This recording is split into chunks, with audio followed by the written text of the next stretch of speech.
Chantez avec moi le Seigneur, célébrez le sans fin. Pour moi il a fait les merveilles, et pour vous il fera de même. Le texte de Saint-Luc nous a permis de prendre conscience de ce que nous sommes comme baptisés. Nous sommes des disciples. Les disciples, c'est ceux qui, d'une façon ou d'une autre, ont rencontré le Seigneur. Ça se fait souvent dans le temps, de toutes sortes de manières. C'est ceux qui sont parvenus à accueillir son amour. C'est ceux qui ont été nourris aussi par lui, par sa parole ou par l'Eucharistie. Un baptisé est appelé à être un disciple.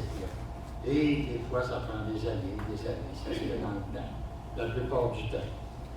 Mais un disciple envoyé, un disciple, et ça c'est, on pourrait dire, c'est notre confirmation. Notre découverte du Seigneur, la découverte de son amour, la découverte de l'importance que nous avons pour lui, nous pousse littéralement, je dirais, à ne pas garder ça pour soi-même, mais de le partager. Plus on est disciple, plus il y a des chances qu'on soit capable de le faire. Parce qu'on a quelqu'un à partager. Alors, on va le faire d'une façon, il y a des manières de le faire, selon notre, je dirais, selon notre tempérament, selon, je dirais, ce qu'on est, mais on va le faire. Et ça va paraître nécessairement à travers, je dirais, ce qu'on est et aussi ce qu'on fait. Et ça va emmener aussi une façon de voir différente qui nous permet de reconnaître la présence du Seigneur aussi dans les autres, dans les personnes qu'on rencontre, dans les événements, alors que ce n'est pas toujours évident. Alors ça, je dirais, c'est le miracle que le Seigneur fait à travers, je dirais, les disciples missionnaires que nous sommes apportés à être. En d'autres termes, la mission vient toujours de ce qui nous fait vivre intérieurement et du travail que l'Esprit fait en nous-mêmes et dans les autres. La fin du récit, celui qu'on vient de faire, la dernière partie, nous invite à aller plus loin que ça encore. Les disciples d'Emmaüs auraient pu repartir, chacun chez soi, retourner à Emmaüs, c'est eux qui s'en allaient de toute façon, et parler de ce qu'ils avaient vécu à leurs parents, à leurs amis, avec ceux qui étaient du village, probablement, mais c'est pas ce qu'on fait. Absolument pas. En pleine nuit, ils retournent à Jérusalem.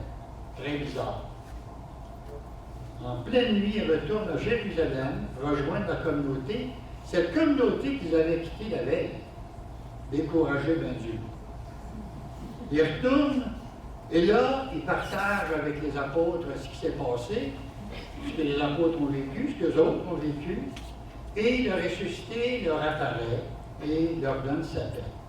Et c'est le même groupe, d'ailleurs, de disciples qui va, quelques jours après, être là pour recevoir l'Esprit Saint le jour de la Pentecôte. Si chaque baptisé est appelé à être disciple missionnaire, par tout ce qu'il est, par tout ce qu'il fait, chaque communauté, ça aussi c'est vrai, chaque communauté est appelée à être, elle aussi, missionnaire, parce qu'elle est et parce qu'elle fait. La communauté, ce n'est pas une abstraction, ce n'est pas une structure dans les airs, c'est des personnes. Une communauté peut devenir missionnaire si elle a ça. Cette capacité, cette vie fraternelle, signe de la présence de Dieu parmi elle. Elle va l'être aussi à travers, en favorisant la rencontre de Jésus, en étant, je dirais, une communauté qui favorise la rencontre de Jésus ressuscité, et qui favorise la croissance de la foi. Dans le fond, toutes les activités d'une communauté est une occasion d'accueillir davantage le Christ ressuscité est une occasion de progresser dans la foi. Que ce soit une activité fraternelle, que ce soit une activité qui va dans le sens catéchétique, biblique, liturgique, ou d'engagement de toutes sortes, une communauté doit vivre des activités et dans chaque activité, c'est l'occasion d'une croissance, d'un rapprochement avec Dieu. Sinon, elle perd son sens. Elle n'apporte plus rien. Alors, elle doit être fraternelle. Elle doit être celle qui favorise par les activités la rencontre avec le Christ ressuscité. Elle doit être une communauté qui sait prier ensemble, qui sait se porter dans la prière des uns des autres, qui sait célébrer l'Eucharistie comme source et semelle de la vie chrétienne, qui sait rendre grâce avec le Père, qui sait rendre grâce plutôt avec Jésus, rendre grâce au Père avec Jésus, qui sait s'offrir avec Jésus pour le salut du monde, qui sait accueillir le corps du Christ, qui sait devenir elle-même corps du Christ. Parce que c'est ce que l'Eucharistie essaie de faire de chacun de nous, de faire de nous le corps du Christ. Et de poursuivre ainsi, et de permettre au Christ de poursuivre à travers nous, je dirais, son œuvre d'amour dans le monde. Ça, c'est une communauté, c'est ce que doit être une communauté missionnaire. C'est ce qui va lui permettre de sortir d'elle-même. C'est ce qui va lui permettre, un peu comme la découverte personnelle de Jésus-Christ et ce qu'on vit en profondeur dans notre vie, avec lui, nous pousse en avant pour aller vers les autres. C'est la même chose pour une communauté. Une communauté qui vit en profondeur de la fraternité, qui est capable de s'aider à grandir, qui est capable de prier ensemble, de célébrer l'Eucharistie ensemble, vraiment, va être poussée littéralement à l'extérieur d'elle-même. Elle ne peut pas vivre ça seulement pour elle-même. Ça va sortir d'elle-même. Puis une communauté qui ne vit pas grand-chose, n'a pas grand-chose à donner. Une communauté qui vit fortement va avoir le goût de sortir, de sortir d'elle-même, avoir le goût de devenir une communauté évangélisatrice, une communauté en sortie, capable de devenir un lieu de conversion pour les gens d'aujourd'hui, plus adapté aux gens d'aujourd'hui, capable d'engendrer de nouveaux croyants, capable de soutenir des recommençants, des chercheurs de Dieu, capable de porter dans la prière, je dirais, le plus de personnes possible.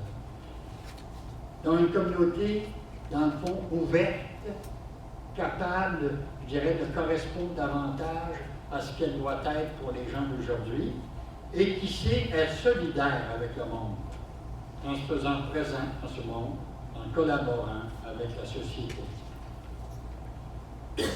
Par la prière, par son engagement social, avec les plus pauvres, les plus démunis, les malades, en prenant au sérieux l'importance de la sauvegarde de la création, grâce à ses membres qui peuvent s'engager dans la société de toutes sortes de manières et qui est capable de se faire partenaire avec, je dirais, les organismes du milieu. C'est bien loin d'être une structure, parce que souvent on voit une communauté chrétienne ou n'importe quel groupe comme une structure, c'est la détruire que de le voir de même. C'est pas une structure, c'est pas une structure juridique ou légale, c'est le corps du Christ.